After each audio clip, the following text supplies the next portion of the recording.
प्रथम पूज्य गणपति महाराज की जय। जय श्री कृष्णा, जय माता दी। दोस्तों, आप सबके हमारे चैनल प्रभु भक्ति में स्वागत है। आइए जानते हैं मार्गशीर्ष माह के कृष्ण पक्ष की उत्पन्ना एकादशी के महत्व के बारे में। आखिर क्यों मनाई जाती है उत्पन्ना एकादशी? उत्पन्ना एकादशी की तिथि, शुभ मुहूर्त, व्रत पारण का समय, पूजा विधि, नियम तथा क्या इस बार एकादशी का नया व्रत शुरू कर सकते हैं या नहीं? आइए इन सभी चीज़ों के बारे में हम जानते हैं। सबसे पहले हम जान लेते हैं उत्पन्ना एकादशी का महत्व और क्यों मनाई जाती है उत्पन्ना एकादशी। मार्गशीर्ष माह के कृष्ण पक्ष की एकादशी तिथि को उत्पन्ना एकादशी कहा जाता है। यह दिन जगत के पालनहार भगवान विष्णु को समर्पित है। इस दिन विधि विधान से भगवान विष्णु की पूजा की जाती है तथा उनके निमित्त व्रत उपवास रखा जाता है। सभी एकादशियों में उत्पन्ना एकादशी बहुत ही महत्वपूर्ण मानी जाती है। माना जाता है एकादशी माता की उत्पत्ति भगवान विष्णु के हृदय से हुई थी। दरअसल भगवान विष्णु जब शयन कर रहे थे तो वहां इन्हें मारने के लिए मुन नामक एक असुर आ पहुंचा।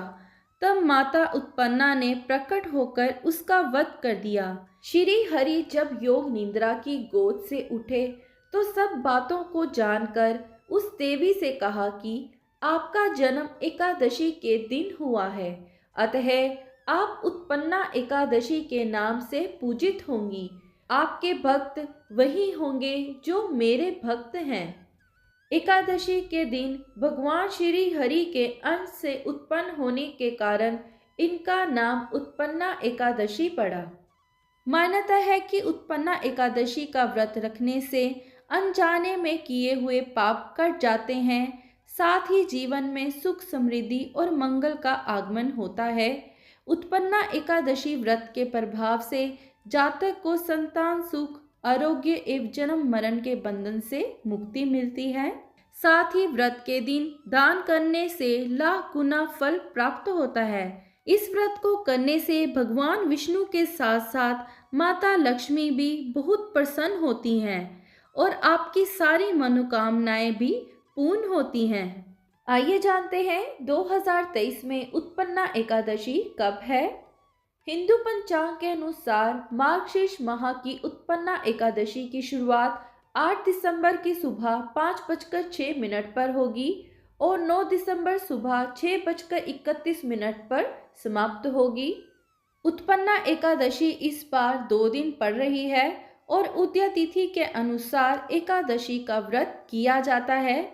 ऐसे में गृहस्थ वालों के लिए यह व्रत पहले दिन यानी कि 8 दिसंबर को मान्य होगा और इसी के साथ 9 दिसंबर 2023 को वैष्णव संप्रदाय जैसे सन्यासी और संत के लोगों को एकादशी का व्रत रखना चाहिए।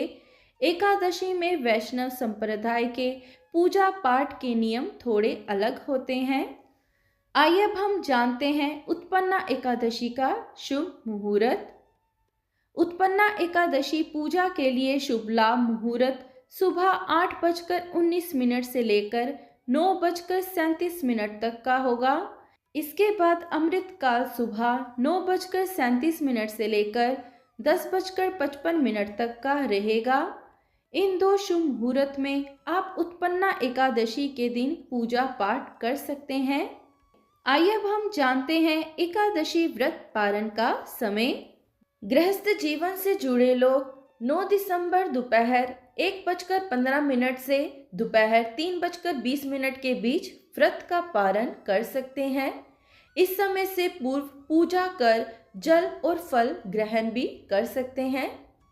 इसके साथ ही वैष्णव संप्रदाय के लोग 10 दिसंबर की सुबह 7:02 से सुबह 7:13 के बीच ही इस व्रत का पारण कर सकते हैं। आइए अब हम जानते हैं क्या इस बार एकादशी का व्रत शुरू कर सकते हैं या नहीं। साल भर में कुल 24 एकादशी के व्रत पड़ते हैं। सभी एकादशियों के नाम और महत्व में अलग अलग हैं। आमतौर पर जब किसी को एकादशी व्रत रखना होता है तो वह किसी भी शुक्ल पक्ष की एकादशी से इस व्रत की शुरुआत कर देते हैं। लेकिन वास्तव में एकादशी व्रत की शुरुआत उत्पन्ना एकादशी से करनी चाहिए। इसे ही पहली एकादशी माना जाता है। इसीलिए इस एकादशी पर आप भी नया व्रत शुरू कर सकते हैं। आइए अब हम जानते हैं पूजा विधि के बारे में। उत्पन्ना एकादशी के दिन ब्रह्म बेला में उठे और भगवान विष्णु को प्रणाम कर दिन की शुरुआत करें। दैनिक कार्यों से निवृत्त होने के बाद स्नान ध्यान करें। अगर सुविधा है तो गंगा जल मिलाकर स्नान करें। इस समय आचमन कर व्रत का संकल्प लें। अब पीले वस्त्र धारण करें और सूर्य देव को जल का अर्घ्य दें। इसके पश्चात पूजा गृह में चौकी पर नवीन पीले वस्त्र बिछाकर भगवान विष्णु की प्रतिमा या तस्वीर स्थापित करें और उनके आगे दीप प्रज्वलित करें। अब पंचोपचार कर विधि विधान से भगवान विष्णु की पूजा करें।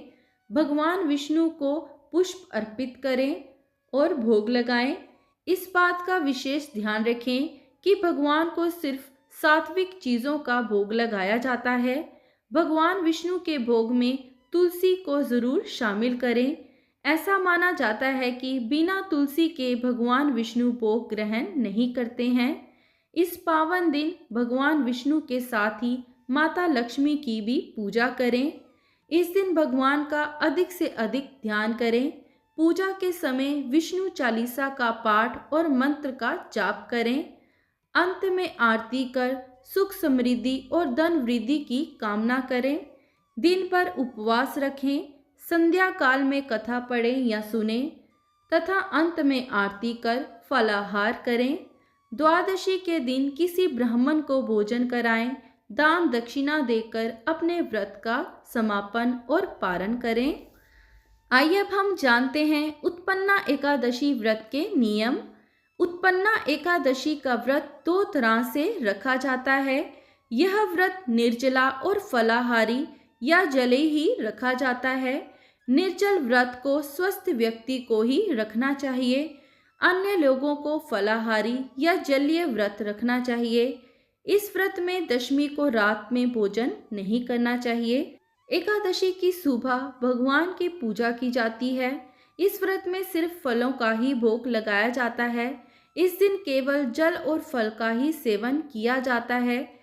पूरे दिन व्रती को बुरे कर्म करने वाले पापी दुष्ट व्यक्तियों की संगत से बचना चाहिए। जाने अनजाने में हुई गलतियों के लिए श्री हरि से क्षमा मांगनी चाहिए। माना जाता है हजारों यज्ञों से भी अधिक इसका फल मिलता है। इस व्रत का प्रभाव देवताओं को भी दुर्लभ होता है। रात्रि को भोजन करने वाले को उपवास का आधा फल मिलता है और दिन में एक बार भोजन करने वाले को भी आधा ही फल प्राप्त होता है। जबकि निर्जल व्रत रखने वाले का महत्म्य तो देवता भी वर्णन नहीं कर सकते। ये थी सारी जानकारी एकादशी व्रत की। आशा करती हूँ आपके लिए ये वीडियो मददगार रही होगी। इसी तरह की महत्वपूर्ण जानकारी के लिए आप हमारे चैनल प्रभु भक्ति को सब्सक्राइब करें। साथ ही बेल नोटिफिकेशन को ऑन कर लें, जिससे आने वाली वीडियो का नोटिफिकेशन आपको मिल जाएगा। आप सबका दिन शुभ रहे। धन्यवाद।